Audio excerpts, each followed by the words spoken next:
আসসালামু আলাইকুম বন্ধুরা, কেমন আছেন সবাই? আলহামদুলিল্লাহ আমি ভালো আছি। দেখেন আমি কিনে এসেছি আজকে বাজার থেকে। আমি তিল্লি কিনে নিয়ে এসেছি, গরুর একটা গোটা তিল্লি কিনে নিয়েছি। আমি দুভাগ করে নিয়েছি। এবার এটা আমি সেদ্ধ করে এর নোংরা পানিগুলো ফেলে দিব। আমি কড়াইয়ে পানি দিয়ে দিয়েছি। এবার আমি তিল্লি দুটো একটু হলুদ দিয়ে সিদ্ধ করে নিব। এই রক্ত পানিগুলো ভেতর থেকে বের করে ফেলবো, তাহলে আর রান্না করার সময় অত কালো দেখা যাবে না। আমি তিল্লি দুটো দিয়ে দিলাম পরিমাণ মতো। এবার আমি একটু হলুদ দিয়ে দিব। আমি তো এটাকে তিল্লি বলি, এখন কোথায় কি বলে, এলাকায় কে কী নাম নিয়ে ডাকে আমি জানি না।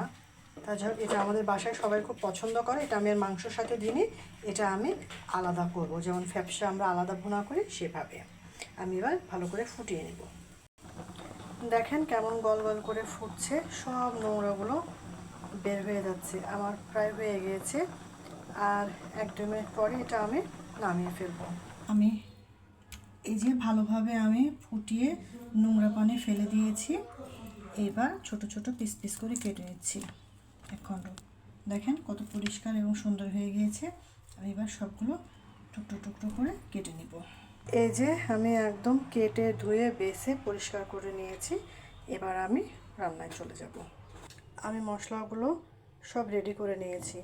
মরিচের গুঁড়া, হলুদের গুঁড়া, পরিমাণ মতো লবণ, রসুন বাটা, আদা বাটা, জিরে গুঁড়ো, ধনিয়া গুঁড়ো, শুকনো গরম মশলা সব আমি নিয়ে নিয়েছি। এই যে আমি পরিমাণ মতো পেঁয়াজও নিয়ে নিয়েছি। এবার আমি রান্নায় চলে যাব। কড়াইয়ে পরিমাণ মতো তেল দিয়ে দিব। এবার তেল দিয়ে আমি একে একে মশলা, তিল্লি সবগুলো এর মধ্যে অ্যাড করে দেব। একে একে আমি সব মশলাগুলো দিয়ে দিচ্ছি। পেঁয়াজটা একটু হালকা নরম করে নিব, তারপরে আমি মশলাগুলো দিয়ে দেবো। পেঁয়াজগুলো হালকা ভাজা ভাজা করে নিয়েছি। এবার সব মশলাগুলো একে একে অ্যাড করে দিচ্ছি। দেখেন কালারটা কি সুন্দর লাগছে দেখতে, আমার তো অনেক সুন্দর লাগছে। পেঁয়াজের একটা সুন্দর ঘ্রাণ বেরিয়েছে। এই মশলা কষানোর ঘ্রাণটা কিন্তু খুবই সুন্দর লাগে আমার কাছে। যদিও তেলের একটা ঝনঝনা শব্দ হয় চটচট, কিন্তু ভালো লাগে। মশলাটা ভালোভাবে কষিয়ে নেব। মশলাগুলো ভালো করে কষানো হয়ে গিয়েছে। আমি এবার তিল্লিগুলোর মধ্যে দিয়ে ভালো করে পানি দিয়ে একবার নাড়াচাড়া করে ভালো করে কষিয়ে নেব। এই যে আমি ভালোভাবে উল্টে পাল্টে পানি দিয়ে একটু একটু করে কষিয়ে নিচ্ছি। সুন্দর করে কষালে কাঁচা গন্ধটাও চলে যাবে, খেতেও অনেক মজা হয়। মা বলে সব তরকারি ভালো করে কষায় রান্না করতে হয়। কিছু তরকারি হচ্ছে হাতা মাখা করতে হয়, বেশি কষানো লাগে না। এই জন্য আপনাদের দেখাচ্ছি। দেখেন কত সুন্দর কালার এসেছে। আমি আরেকবার একটু সামান্য পানি দিয়ে কষিয়ে নেব। এই যে আমি আরেকটু সামান্য পানি দিয়ে কষিয়ে নেব। এটাই আমার ফাইনাল কষানো। আমি ঢেকে একটু ভালো করে কষিয়ে নেব। আমার প্রায় সিদ্ধ হয়ে গিয়েছে, যেহেতু আমি একটা সিদ্ধ করে নিয়েছিলাম। ভালোভাবে রক্ত পানি বের করে দিই। এই পানিটুকু শুকিয়ে গেলে আমি একটু ঝোলের পানি দিয়ে দিব, তাহলে আমার রান্না শেষ হয়ে যাবে।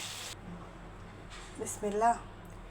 এই যে দেখেন আমার তিল্লি রান্না শেষ। আমি একটু গ্রেভি গ্রেভি রেখেছি। দেখেন কত সুন্দর কালার হয়েছে, অনেক সুন্দর স্মেল বের হচ্ছে। আমি এখন গরম ভাতের সাথে খাবো। আপনাদেরকে একটু দেখাই। আমি আর এখন সার্ভ করব না। এই যে দেখেন ধোঁয়া উঠতেছে। এই যে আমার রান্না একদম ডান। আমি এবার গরম ভাতের সাথে খাবো। তো আমার রান্নাটা যদি আপনার ভালো লেগে থাকে বা ভিডিওটা ভালো লেগে থাকে, তাহলে আমাকে একটু প্লিজ লাইক, কমেন্ট, শেয়ার দিবেন।